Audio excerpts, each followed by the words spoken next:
listening to Second Wind with Joyce Buford, where women who are ready to expand their life adventure discover the tools to stop playing small and tap into the courage required to enjoy their second wind. Welcome. Good morning, afternoon, or evening, wherever you are and when you're listening to Second Wind.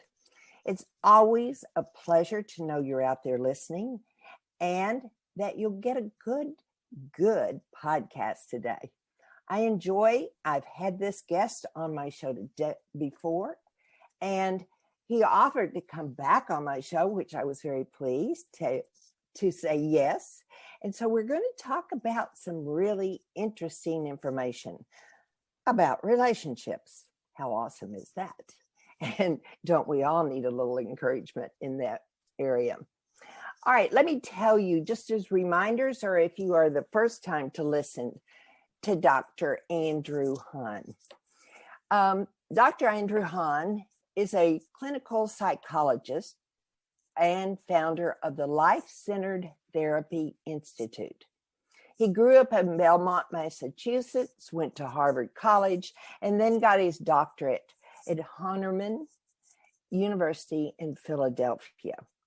Now, he also grew up in a household that had a mother that was a psychologist, so it was pretty typical that was the way he followed in his family. So anyway, we're delighted that you are back with us, Andy. Thank you for saying yes and being with us today. It's my pleasure, and thank you for having me come back. I'm feeling really fortunate, and I love sharing about relationships. I mean, we all aspire to having relationships that are truly joyful and satisfying, and anything we can do to make that a little bit better is a great thing. So I'm going to make a pretty scary statement, and you can correct me or change it, but I see so many broken homes. I did not come from a broken home, but I've certainly divorced.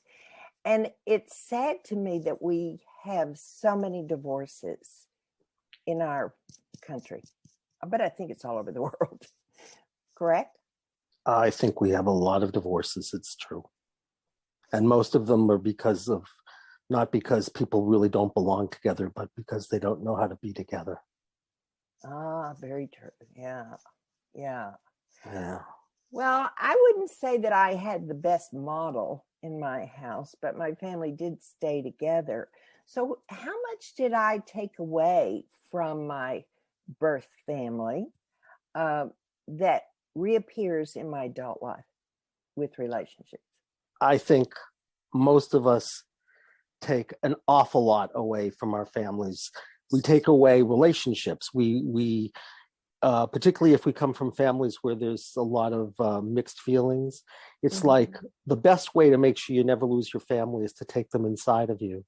So you take in your relationship with your mother, you take in your relationship with your father, you take in your experience of their relationship, and they become kind of like templates.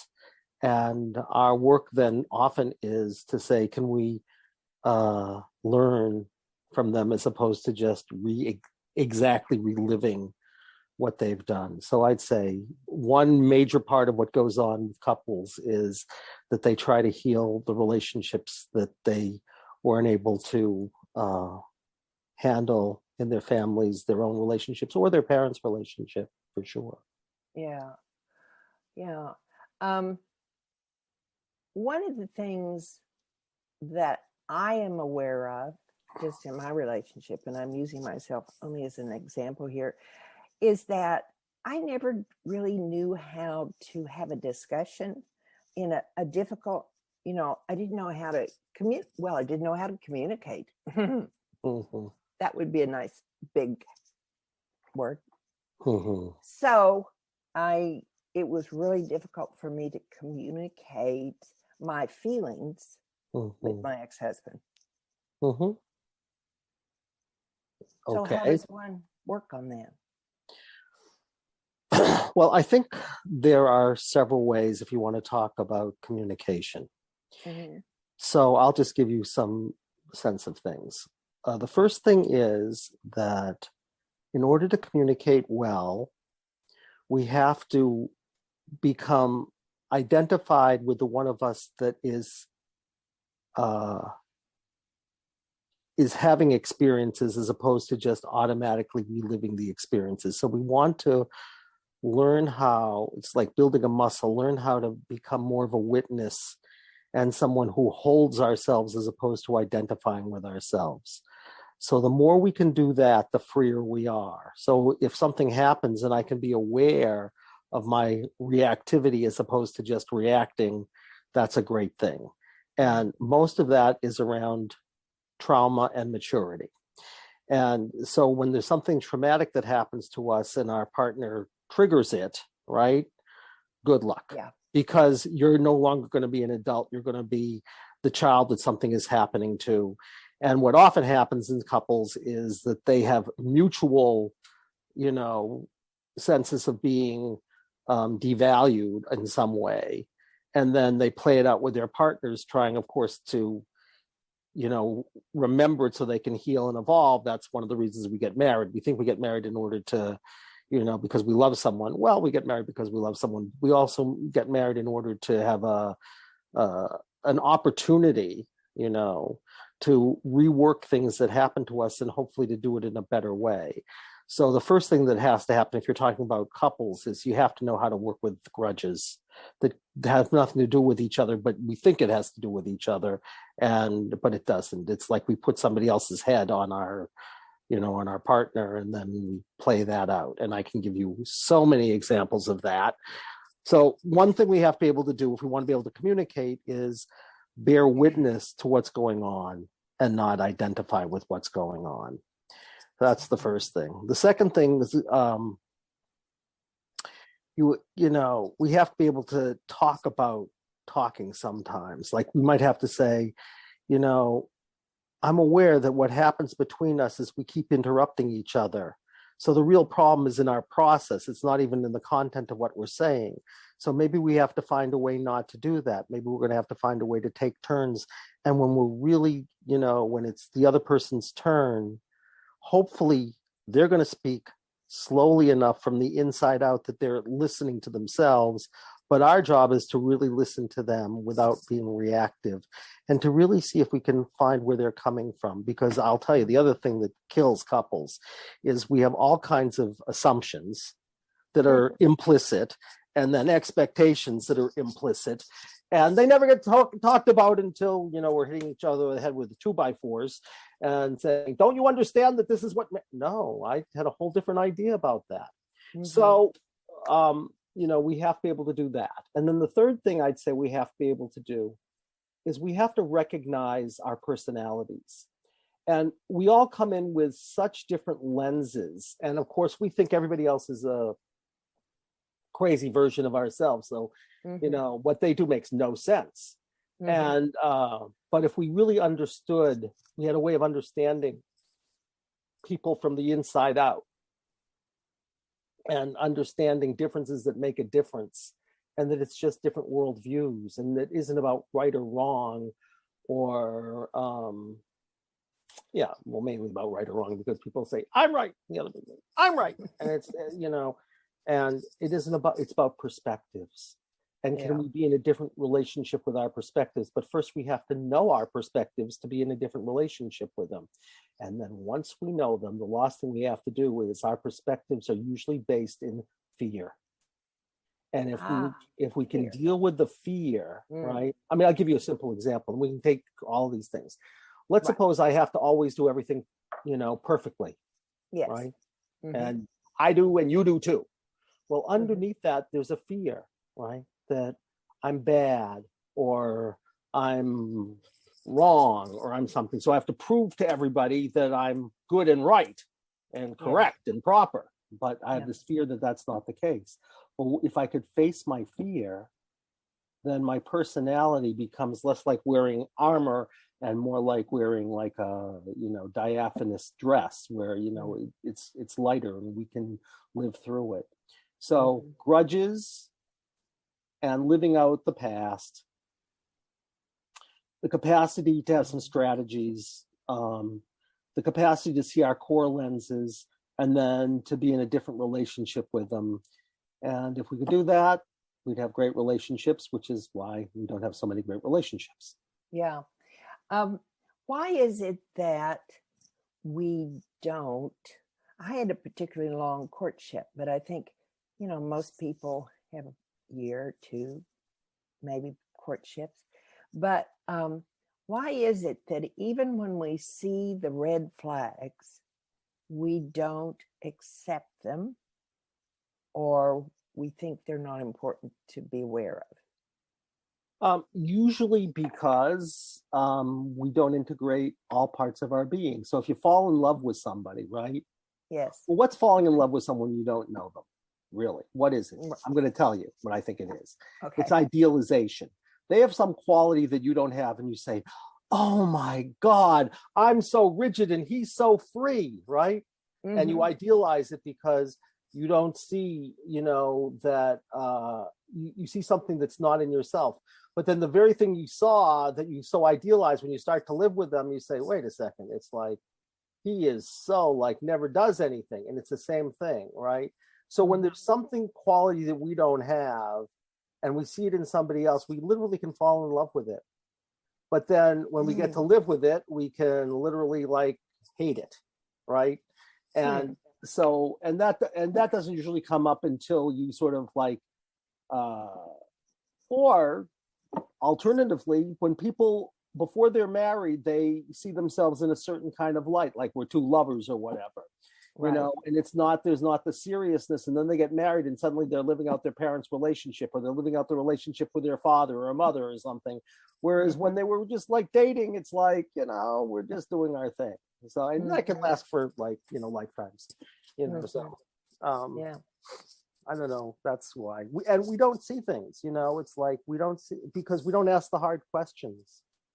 Well, I'll share with you, because I think this may be my session with you, Andy. But I'm a good example. But I sort of had the thought it will change if there was something that I didn't like. It will change after we marry. Isn't that a crazy thought? Yes, that's a crazy thought. Now, of course, more women have that thought than men for a variety of reasons that are cultural. They say, you know what, they'll change. They'll get married, they'll become more responsible, or they'll become and I'm going to marry their potential. And in marrying their potential, you don't say, who am I really with? Right. Because people may change. But if they do, it's because they want to, and not because you want them to. And in fact, the more you want them to, the less they're likely to do it, because they're going to feel controlled. And then they're going to say, like, who are you? You're just trying to control me, so I'll become even more stubborn or whatever. And, and you'll say, well, you didn't understand. Marriage means that you're supposed to act this way. And they said, where is it written in the Bible? I don't see that it says marriage means you're supposed to act a certain way. Right. And then, of course, and whenever you have whenever you're marrying potential or an ideal, reality, looks really bad, because you weren't being real in the first place. True. So can a couple, when they realize they're not getting along, they're not talking to each other, they're just not communicating well, what is the best route for them? They can't do it by themselves, can they? Don't they need some guidance? Yes. Well, I will tell you the guidance I would give them. Okay. All right. The first thing is, when you're reactive to your partner, right? Like, I'll give you an example. Okay. But when you're reactive to your partner, assume it has very little to do with your partner, because if it had something to do with your partner and nothing else, you wouldn't be reactive. You might be, disappointed, or you might feel sad about it or something, but you wouldn't be judgmental. As soon as you're judgmental, it has nothing to do with them. It has something to do with something else. And so if you could feel the sensation in your body when you felt reactive to them, right? and just bring all your attention there and say, like, you know, something's happening with your partner and suddenly, you know, your chest is tightening. Okay, so you'd say, okay, chest is tightening is somebody else. So tightening chest, what did you come to share? If you were to bring all your attention to tightening chest, you could say, what have you come to share about why I'm feeling so reactive to him? And invariably, if you're relatively traditional, you'll find something that happened when you were a child. I'll give you an example of what I mean. So this is the first thing, because I think the first things couples need to do is handle the reactivity they have to each other. So I'll give you an example of one of the first times I worked this way, which is now about 30 years ago. I had a couple who came in, and it's because the husband punched the wife. Oh. Yes. Okay. Okay. That's no. Well, that was a no, and we handled the no part of it. And then we said, we're going to find out what happened in that scene. Okay. I'm going to tell you what happened. I'll try to make this really fast. They were quite traditional. They were both quite large people and quite strong. And they were going to have a traditional marriage. And she had just had a baby, and he had a terrible accident. And he was an electrician, and he had an accident, and he fell, and he had to go to workman's comp. But even that wasn't enough money. So then she had to go work, which meant he had to stay at home and watch the kid, which nobody was expecting that was going to happen. Okay. Right. One day he's doing the diapers. She walks in, and in a tone of voice that she thinks is just being playful, she says, "Oh, that's a stupid way to do that." And he goes off and slugs her. Okay. Yeah. And that's what brought them to therapy. All right. Now I'm going to tell you what happened. Okay. So I say to both of them, all right, let's play out that scene again. And I started with him, and I said, if that scene had gone exactly the way you wanted it to go, what would have happened? And he would have said, she would have come in and said, look, you know, I see you're struggling with this, but like, I see you're really trying to do your best. And I'm just like, I'm really like happy with you. So I said, could you do that for him? Just in these four walls? Because they really did care a lot about each other. She said, of course I can. So she did that. All right. I said to her, okay, what would have happened for you when you said that? You know, that's a stupid way of doing things. And she said, all I really wish is he had like let me help him and like show him a better way to do the thing. But, you know, I was just being playful, but really I was kind of upset. And I said, okay, well, I asked him, could you do that? And he said, sure. And so she comes in and sort of like says her line, you know, that's kind of a stupid way to do things. And he says, I know it's kind of stupid, but, you know, I'm sure you know a better way. Could you help me? And then she almost starts to cry. Okay. Then I say, forget each other. Okay. And I'll tell you, his story is a little bit more dramatic. I said, forget that. I want you to just really see what happens in your body when you really allow the reactivity that comes up when she said, that's a stupid way of doing things. Okay. And this man, who is very traditional, starts to cry. And his wife, her eyes bulge for a reason I'll tell you in a second. He says, I know exactly what's going on. I haven't thought about this forever. That I'm like a 9-year-old boy, and my father's a worker, like I'm a worker. And he was a laborer, and I wanted to help him out. So I have this big shovel, and I'm trying to there was gravel, and he was trying to move around the gravel to help his father out. And he overhears his father say to a friend softly, look at my stupid kid, he can't even shovel right. Oh. And he is crying and crying and crying. Okay. So I say to the wife, could we have you stand in for his father? And I say to him, what did you want from your father? And he says, all I wanted was for him to say, I can see how much you're trying to help me, and I can see it's hard for you, but, you know, I can see how much you're trying to help me. I have her say that, and he starts crying even more. Now, I will tell you, this couple had been married for, I don't know how long they've been married, a long time. I mean, not that long, but years. She said, I've never seen this man cry. Okay, then I say to her, okay, let's find out about your story, about, you know, like whatever's going on and with you. And so I say, I want you to really focus on this thing of someone's doing something and there's a better way, a better way to do it, and all you want to do is help. Mm-hmm. And she says, oh God. And I said, what happens in your body? And I don't remember what she said. This is 30 years ago, but she said something. Right. I said, bring all your attention there. And she says, oh my God, my mother is trying to like do some drapes in the house. And I'm like 6 years old and I can see there's a better way to do this than she's doing it. Like I can see it. And all I want to do is help out, tell her, Mom, I see a way to do this. Let me help you. And she starts to say this and my mom says like, go outside and play. Yeah. And she said, I hadn't even realized how angry I was. So when I said, that's a stupid way of doing things, that's what I really wanted to say to her. But I really wanted to just like be able to help her. And I said, okay, let's play out that scene again. And I asked him to be the mother. And he was. And she starts crying. And suffice it to say, their problems about slugging each other around stupid and not getting help were solved. Because they were able to like say, it's not you. I put my father's head on you. I put my mother's head on you. And I hadn't realized it because there's this little one inside who's called tight chest or sick to stomach or whatever. And they're waiting for my attention. So they give me an opportunity to like, it's like you fail a class, you get to do it again 5,000 times, right? Until you finally say, oh my gosh, I was just trying to heal so I could let it go and grow. That's why we got married. Right? So that's the first thing. That's a great example. Yeah. I think lots of people can relate to that. Yeah. Oh, yes. Like every married couple. Yes. And every other couple relationship. Yeah. Every relationship. Relationship. You get upset with friends.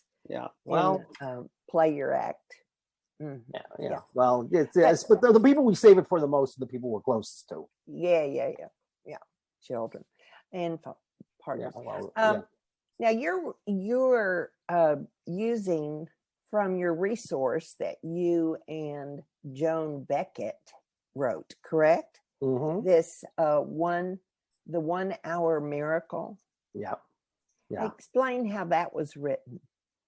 How it was written. Yeah, how it came to be written. Oh, how it came? Well, how it was written is different. How it was written was with a lot of blood, sweat, and tears. And, Joni and I, basically having to work out all of our stuff as best we could, because, we're not married. But, writing a book is kind of like marriage without, I can't say this is a family show, but you can finish the sentence. Yeah. Anyway, but it's sort of like having a child without having had the things that brought that child into being, being a child. How it came to be written is, like, we have this way of working, like to say that you're a community inside and there's somebody inside who's tight chest, but tight chest real name is 7-year-old you, right? Yes. And they're there waiting for your attention so that every time you react, if there's a sensation, and when you choose to bring your awareness to that sensation, you no longer unconsciously identify with that 7-year-old, right? But you say, I'm choosing to be that 7-year-old. Like I'm choosing to become like a character in a play who's 7-year-old me.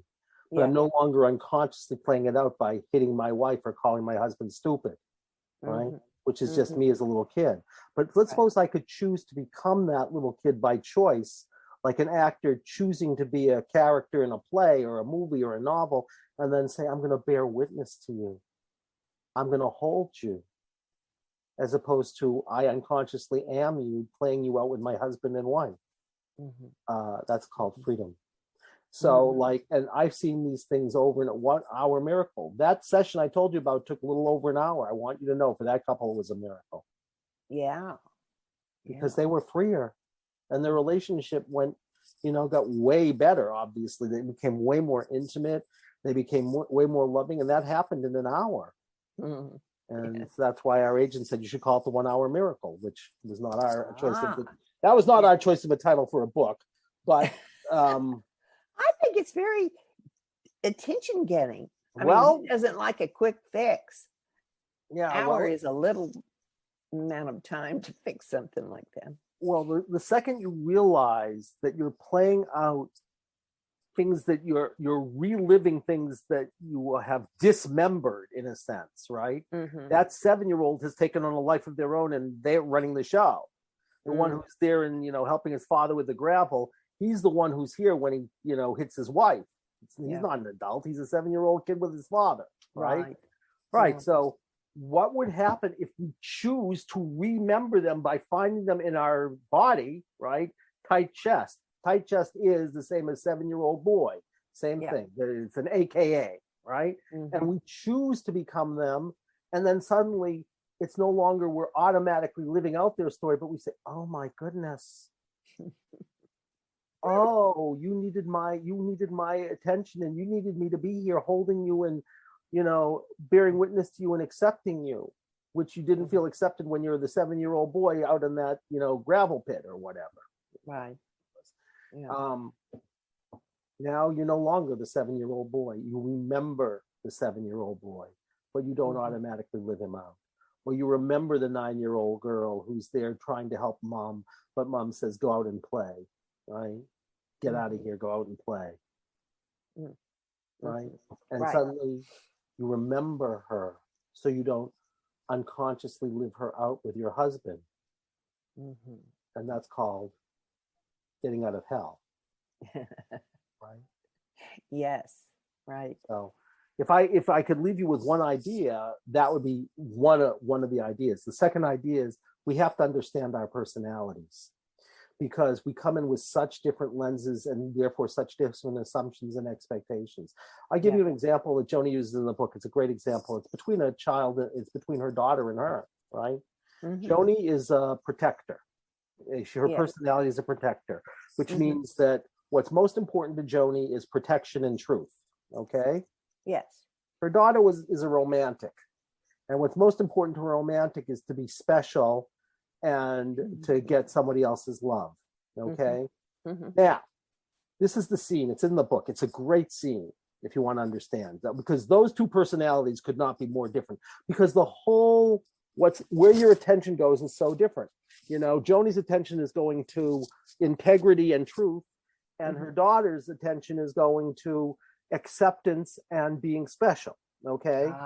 Now, of course, Joni just learned about this personality system called the Enneagram. Joni, there's a story in the book. It's called Blueberry Pancakes. Joni, it's her daughter's birthday, and Joni makes her daughter blueberry pancakes. Her daughter's name is Allie, and makes Allie blueberry pancakes. And Allie raves about the blueberry pancakes, right? Like, Mommy, thank you so much. You're the best blueberry pancakes. Joni's cleaning up and sees all the blueberry pancakes in the trash. Oh, okay. Okay. Joni, who cares about integrity and truth, is about to really go after her daughter for lying, right? And saying like, lying is like, get a life. Are you kidding me? Like, you lied to me? All right, Joni's about to do that. Joni's not that. That's an exaggeration. But she would have said something like, it's not okay to lie, okay? Yeah. Then she says, wait a second. My daughter has a whole different lens. Her lens is about aligning with my feelings, which is what romantics do. Their attention doesn't go to, who has control and integrity. It goes to aligning with somebody else's feelings and wanting their acceptance. So Joni says, I just saw the pancakes in the trash. And I think I know what was going on. You didn't want me to feel hurt, did you? And Allie, who probably would have expected under different circumstances her mother to have said, it's not okay to lie, starts to cry and says, yes, Mommy, I didn't want you to feel it. You went out of your way and I wanted you did something so special for me, et cetera, et cetera, et cetera. And Joni says, oh, I really get it. I understand. Let me tell you something, sweetie. Let me tell you what's important to me. I wanted you to have what you want. So if you had told me the truth, I wouldn't have gotten upset. But I can imagine you would have thought I would, because if someone said that to you, I can imagine if you were trying to do something special for them and they didn't like it, you would feel like they didn't accept you. I know you. And you would feel very hurt because you would feel how bad they were feeling. But I'm kind of built differently. So all I want is for you to tell me the truth, because then I could have made the pancakes better. I want you to know their relationship, which was very good to start with. Joni tells that story, and that story now has happened, 25 years ago or something. Yeah. Close to Right. that. Because, and imagine what would happen if we sat there and said, what I really want to do is understand your perspective. That my work here, if I love you, is to really say, it's not that I know the truth. Now, there is truth there, right? The truth is the daughter threw the stuff into the wastebasket. That's the truth. Yeah. Okay, now the question is, what do you do with it? What would happen if you say, all I know is she threw it in there, but I don't know why? Yeah. What would happen? What? Did she not like blueberries? Well, she knew she liked blueberries because it was her favorite breakfast. Oh, okay. But she didn't know. I mean, what would happen if you say, what's going on for her that she didn't tell me the truth, but threw that in there, as opposed to judging her for it? Yeah. Right? The data is there, but our interpretation of the data is not data. I have someone I'm very close to, and her daughter hasn't talked to her for weeks, and she's crying, thinking my daughter doesn't want to talk to me. I said, you don't know that. I understand that you're feeling very hurt because your daughter doesn't want to talk to you, but all you know is you texted her and she didn't respond within a few days. Do you know for sure that means she doesn't want to talk to you? Right. I know something about your daughter, and I said, I have good and bad news for you. It's that she's preoccupied with herself. She's not even thinking about you. You're taking it personally, saying, oh my God, you don't want to talk to me. She's not even, I know her. I know what she's like. She's in her own world, and she'll get back to you when she gets back to you, and it has nothing to do with you. It's not that she doesn't want to talk to you or that she doesn't want to talk to you. She's caught up in her own stuff. Yes. Yeah. That woman looked at me like, it never occurred to me. Right? So we take data. I texted her and I haven't gotten a response. We don't even know if she got the text message, right? But we'll filter it through our stuff, and then we'll say, oh, she doesn't want to talk to me. Now, you know what happens every day in marriages? Same damn thing.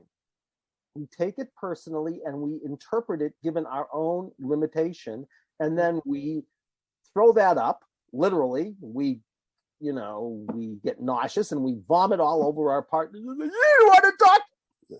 Wait a second. What are you talking about? And then he gets angry because no one understands him, which isn't her problem, right? Her problem is you don't want to talk to me. His problem is no one understands me. And the next thing you know, they're in a divorce court, right? Yeah. And all that happened is she sent a text message and he was preoccupied, because he's in his own little world. And the next thing you know, they're having this monumental fight, and they don't step back and say, wait a second. What's it really like for you? If I stepped out of my own egocentric, limited point of view and said, everything is for a reason. And then we can decide, given the reason, now we can have a conversation, but at least we know what the need is, or the motivation is, or the whatever it is that's going on. It's like, then we have hope, at least, that we're at least talking about the same thing. Because I will tell you, people think they're talking about the same thing. They are never. I'm never strong. Almost never. When they think they're both talking about the same thing, are they talking about the same thing? Yes. Yeah. I can see the parent one so easily, and it happens almost it's like a process of, you have to go through this of when your child doesn't respond to you, and get rid of all of the thoughts that go through your mind, just like that lady. And I mean, it's just it's so much easier to accept your children when you understand they have a life and it doesn't evolve around you. Yeah, isn't that, it's sort of like, we're all trying to learn. It's like, that's life. It's like, we all thought that human beings were the be all and end all. And then we thought the sun traveled around us. And then we thought, it's like, and if we're babies, we think the world revolves around us. And really, right, what's maturity is going from egocentricity to life centricity. The world doesn't revolve around us. Everything is revolving around everything. And we're not the center of it. Right. Right. In fact, we're just a cell in a being that it's all happening through.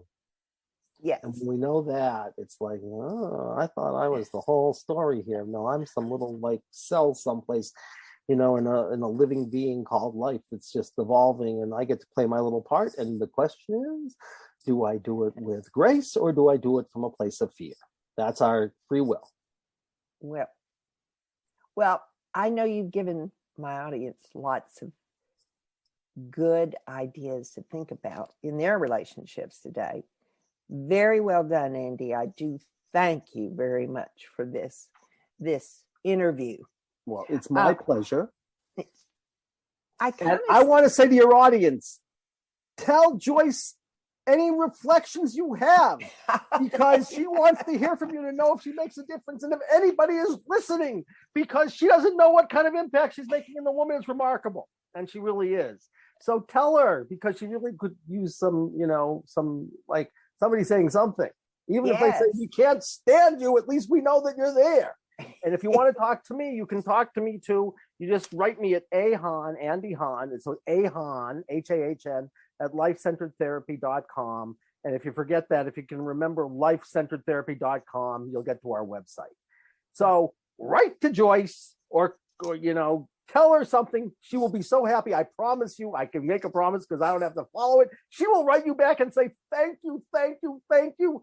100 times. I know somebody actually listened to the podcast. Thank you, Andy, for coming to my rescue there. Well, you weren't going to do it. You were going to say again on the, write me like I don't need your money, but I want to know that somebody out there is listening. I'm putting this out there. Is anybody out there? Yes. They could even tell me that they need more of Andy Hahn, if that is their need. Well, if they do that conversation, they could go directly to you, or you could have me come back to you because they're listening to you. Yeah, I'm just happen to be like a fortunate bystander, so to speak. That you were kind enough to let me share my message with the world. So I am eternally grateful. So I want you to know, if they don't say anything to you, I'm going to tell you I'm grateful because somebody out there is listening, at least one person who got something from this, and it's your fault. Thank you. Thank you. When's the last time you thanked somebody for telling you it was your fault? Yes. Well, I'm going to say again, thank you so much for being on the show. It's really great. I know my listeners did get benefit from the call today. So if we do this again, we'll be talking more about relationships because they are such challenges at times. I think that's true. And I will tell you, it's very hard to find somebody who really, is good with relationships. I'd like to think, even though, I don't always, I think I'm a good coach. It's sort of the coach who might not be able to play the best game ever, but I may not play well enough, but I'm pretty good at helping other people, get rid of their grudges or see their lenses or learn how to talk with each other better or see how their fear is running them so they could be freer. That I'm pretty good about. So, if that helps, I'm great. I'm grateful. And I'll come back anytime you want, Joyce, because you're a pleasure. Oh, and you guys out there, tell her she's a pleasure and she's a joy to listen to. I've said it 3 times now. They better do it. You better do it. Yes. But they can go directly to you and have a conversation with you at the Life Centered Therapy Institute. Right, which is lifecenteredtherapy.com or Hahn, Hahn, Andy Hahn, Hahn at lifecenteredtherapy.com. I do answer my emails, believe it or not. I believe that. I truly do. Mm-hmm. And they can also get the 1 Hour Miracle on the website as well. Right? They can, or they can go to Amazon, because, gosh, we should say this, but Amazon, being the monster that it is, but they can get, they can get the book. They can get Kindle, they get it audio, but if you do buy it from Amazon and you like it, please write a review because that's the only way we get up in the world is if someone actually does it. So if you do buy the book, and I have to tell you, I'm biased, it's a really well-written book. And I can say that because my co-author, who never really wrote anything much in her life, is the most extraordinary writer-editor I've ever run into. And like, I was really lucky to be able to write with her. So, Yeah. but I want to sing her praise because Joni is, you should all have a chance to meet Joni. But you know, I've been lucky enough to do that because Joni is, I mean, I could spend an hour just telling you what a remarkable person she is, even though she's human. We all have our whatevers, but you know, Joni should be the president. Oh, okay. I mean that seriously. I will tell you something. This is the last thing I'll say about Joni. When she was 25, her father-in-law, who was one of the bigger CEOs in the country, told his wife, Joni today at 25 would be a much better CEO than I am. And he was the CEO of a very large company, and he was very good. Yeah. What a nice compliment, Joni. Well, Joni didn't hear it from him, but after he died, Joni's mother-in-law said, I want you to know what he said about you. Oh, nice. It was nice. So I hope we do have a chance to talk again. You are a pleasure and a joy. And you're a Joyce. So we're going to rejoice in you being a joy. All right, I'm going to talk a minute with my listeners. So, you know, my assignment is always the same. I'm sorry, I'm very plain about that, and you know it already. But share the word with those friends out there that need to know about Second Wind and our interview today with Dr. Andy Hahn.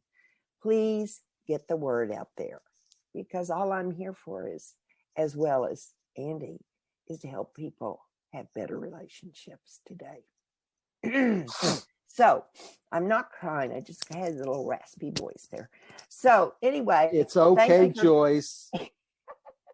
So thank you for being here today. And I look forward to seeing you and knowing you're out there. And I look forward to your question that Andy has encouraged you to send out. So thank you very much. We're going to see you next week. Joyce Buford returns next week at the same time for another edition of Second Wind. Through the Joyce Buford Empowerment System, women are receiving the support they need through their transitions and are able to reclaim their true purpose with confidence. They receive the tools they need to map out new lives. You can find out more about her coaching services at joycebufordempowers.com.